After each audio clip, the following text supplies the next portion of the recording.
edition of The Informer. The Informer believes in being beyond societal inequalities. 2 weeks ago, we launched The Informer with the aim of discussing issues that affect society and bringing solutions to them. And here we are, joined together by my colleagues to discuss youth affairs and how the youth can rise and bring solutions to the problems that affect society. Today, we come to you live from MARINO Hotel in KITUI town, joined by my colleagues and friends who are youth enthusiasts. Remember, this show will be coming to you live every week on Wednesday. Kindly tune in and enjoy. Gentlemen, yes.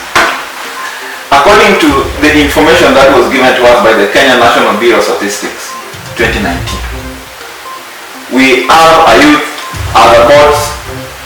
takes a bigger percentage of the Kenyan population. Sure. And we still realize that the poverty rates are still high, the youth unemployment rates are still also soaring very high, and actually right now as we speak, we have segments of youth that have really lost their jobs. So which means even though they take up a bigger opportunity and a bigger population within the society, they're the people who serve us the most. So we are joined here to ensure or to bring up these issues and discuss which steps can the youth take so that they can realize their potential and take up the opportunity that are there. So today, I want to know, how is it being a Kenyan youth? In your own environment, in the society where you live, how do you feel being a Kenyan youth? Thank you very much, Freddy, and thank you very much for our viewers to join at this time. Talking about youth, you have to understand that youth, the term youth is very broad, and there's a lot we can connect when we are talking about youth. But clearly, we talk about Kenyan youth today in regard to the situation we are having right now. You find that our economy is such a more industrial, more than agricultural in terms of the youth where we would want to work. Agriculture is the biggest sector, followed by tourism and hospitality. But majorly, you find that our youth disregard the activities of agriculture, that is down to the rural. And every time they finish school, they want to join their colleagues in urban centers, and that is where we talk of industrial sector. Now, you find that today, or during this period of COVID-19, so many youth have been either locked in Nairobi or some sent back to the villages. And we are learning something from a few who have improvised something of a new way of living, but several of them are still crying that we cannot lock our economy because we feed from what we get every day. So I think it's an eye-opener. It's something that our youth need to take seriously, especially those who have come back to the village. Our examples of people who have come back to their rural homes, and some are planting bogas, some have gone into border, and they are finding a way. But our youth, those who are in Nairobi, it's really very difficult. It's very difficult to be a Kenyan youth. It's very difficult from the setting of the economy that has been set by our leaders, by our administration. We really have to work hard. So in short, you say that the youths here live on a daily basis? Clearly. Alex, yes. What is it being a Kenyan youth? How does it feel from the time that you've been growing and even currently? How does it feel being a Kenyan? Are you proud to be a Kenyan? No, one thing, I'm proud to be a Kenyan. And then number two, I'm proud to be a youth who is informed of availability of certain opportunities. Yes. But the environment doesn't somehow support my idea. But when we look at the broader perspective of being Kenyan youth, it's quite intriguing in the fact that a larger percentage of us undergo mental torture. Mental torture out of economical crisis, mental torture out of the living standards that are set by others we see maybe on social media, and very many nasty things that we undergo as we grow. And then I'm also not ashamed of saying that as youths in Kenya, there are many things that we've not analyzed them to finer details. Yeah, what am I talking about? There are many opportunities, yes, and that one has been a narrative said by each and every person given a chance to talk about the youth. Yeah. But now the question now comes, where are these opportunities? Number two, how are these opportunities important, for example, of my sphere of academia, something like that? How are these opportunities making my life be to an elevated standard? Yeah, and therefore, generally, being a Kenyan youth is complex. It's very complex. And it needs a deeper understanding. It needs a deeper analysis.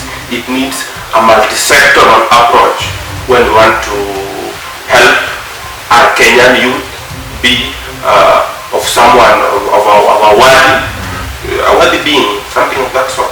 We've seen that they take, actually it is 75, more than 75%. Yes. And in our democracy, or most democracies around the world, you find that the majority have their way. So in real case, if the Kenyan population is comprising of youth more than 75%, then we are supposed to be thinking or even reasoning or arguing that the majority, which are the Kenyan youth, should be having their way. Yeah. Do you think it's the case when it comes to Kenya? And the youths are lying somehow to the cookies of this state or of this nation? Freddy, that is very clear. That is very clear. You look at our economy. That is you start with the economy first. How it is set up and how complex it is for a Kenyan youth to enter any market. It's right. We have that percent. The provision in the constitution or in the procurement laws given to the youth. But these entries, they are very complex. Very complex. In the same way, a youth graduates from a university, then any job being advertised is being asked for 10 years experience. I mean, that is a bit ridiculous. So these tenders, they are here. One, they are very complex in entering. Two, they are, I would call them like cartels. Entering into any institution, governmental institution, and winning a tender is very complex because you find that even the leaders there's a way they manage themselves.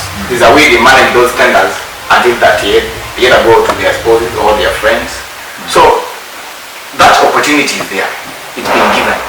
But realizing it when we are Kenyan youth, I think the government needs, after setting up these policies, they need to go an extra mile of making sure that these policies are implemented.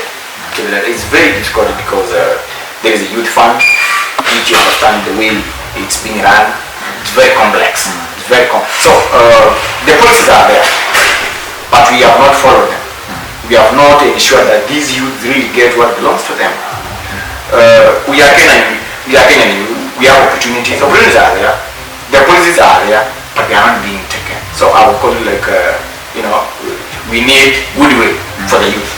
Maybe just you are talking about opportunities that are available. Yes. And when opportunities are available, first of all, we need to ask ourselves who gets these opportunities. And if they are available and designated for the youth, why is this that the youth are not getting? What happens? What happens in between? Alex? Okay. We cannot assume that there is no money. Money is there. But when it comes to the implementation to the latter, how much is allocated for you? It's 30%. And how is this 30% expected to reach that particular youth back in the Kamagapo? For example,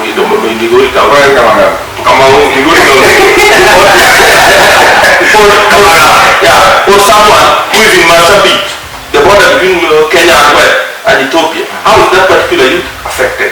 You see that? And again, contrary to that, some of the youths that have been entrusted with such entities, how well have they managed? That is a very big question, because as youth, we claim that we are not given opportunities. But the ones that we've been given, what is the percentage rate when it comes to performance? Actually, I was coming there. Yeah. I really wanted us to think of a scenario that we even have leaders back from where we went to school, and they were dreaming. Some of them maybe become leaders within their education spheres, Early and age. then early age. And some of our parliamentarians, MPs, are youth. Yes, You mentioned Honorable Babu, Honorable Jagua. We have another one in Meru. That young guy. That one, people consider them as a win-win for the youth. Do you think that they have taken up the opportunity to really show that youths are really competent, that when they are given the opportunity, they can use them well to better the lives, not only the youth, but the whole country? What do you think? Okay, bro. On that particular area you've touched, let's use an example of this guy from Meru County. Yeah, that guy who campaigned on foot. He had no vehicle. He had nothing. The only thing he could do, One coat. He had only one coat. They have no car. Nothing that has been associated with, political milieux have been associated with very big cars. Convoys, yes. Yeah, very big convoys. But this particular guy had nothing.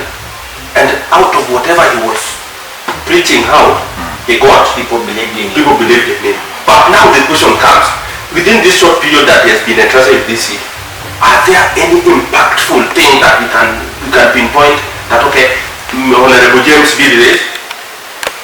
Recently I heard of some rumors that the guy is so much utilized.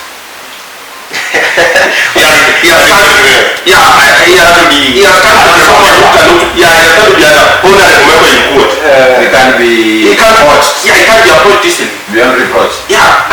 What about For me, can I say this? Politics in Kenya, it's not a game to be played by youths or by people who are humble, so to say. We really need leaders, but those bigwigs, the political parties themselves, the ways to enter parliament, the ways to enter the senate, or any elective seat or position in Kenya, have been made in a way that you really need to attain certain class of people for you to survive. Remember, the political parties in Kenya, you go there with your ideas, and then you'll be told, at the end of the day, you'll be told by the party leader, this is the party position. And this is, I would expect you to... Maybe I would like to cut you short. I don't want us to infiltrate a lot and then maybe deviate and forget that we are talking about the youth. Yes. But what I can derive from your sentiment is that Kenyans, like for example in the last election, they realized that youth have got potential, and then they gave them opportunity. They entrusted with opportunities. But wanaingililiwa sana. Are you sure? Wanaingililiwa sana. But I think at the beginning we have seen some light. So with the light that we have, we should be asking ourselves that us as youth, for example, the one that are seated here now, they are valuable, even if small opportunities. How can you take these opportunities to better our lives? What are the ideas or the sectors that the youth have not really taken up? Where are they lagging behind? If maybe accusation can come in and say that the youth are not, like some leaders have come out and say that the youth are not creative enough, they should be innovative. Now there are critics that should be taken lightly, that the youth have sat back, lagging behind and waiting for things to be delivered in silver platter. Yeah. No, that's an accusation that the youth should not take lightly. Yeah. So tell me, in maybe your spheres of life, what do you think are those unexploited potential when it comes to the youth affairs? I think I can put it like a challenge. Our youth know what our sector is made of. They either understand or understand more about our economy. What we need to do as youth generally, it is to forget thing that you want to attain good at some level and try to begin. This is about beginning. It's about trying and coming up with something that has been there, maybe doing it differently through research, through use of our internet to research, or to try at least do something the same but in a different way, so as to attain the entry into the economy, because it is very difficult when you just want to ensure that you are really there and you are growing. So our youth, they have denied, they have deliberately refused to reason on how to begin. Someone needs to begin from somewhere. Though the beginning might look dirty and not encouraging for maybe graduates, but we need to forget completely about our diplomas and our degrees. Go back to the village. We go back to where we need to be at that time. You are advocating that you need to go back to the village. Not as much. When I talk of village, I mean there are so many opportunities that have been left in the rural areas where the people are going to urban centers. Like agriculture. Yeah, like agriculture. You find people doing boga, you find people doing miwa, any kind of an activity that can keep you engaged, but knowing that you have a goal and where you need to go. But the point is, we need to begin from somewhere. Yes. Before we go to the break, just ask this question, maybe I need a yes or no answer. Alex, do you think the youth in Kenya are lagging behind when it comes to exploiting the opportunities that are available? Yes or yes or no? Quite tricky. Yeah, no. Yes. To me, yes. They're lagging behind. What do you think? Yes, of course. Thank you very much, our viewers. This platform has been all about the youth and the opportunities that are available. We are done with the first session. We are coming back to you in the second session and we'll look at these opportunities and now ask ourselves which are these opportunities and how they can be exploited. See you again in the next session. Thank you.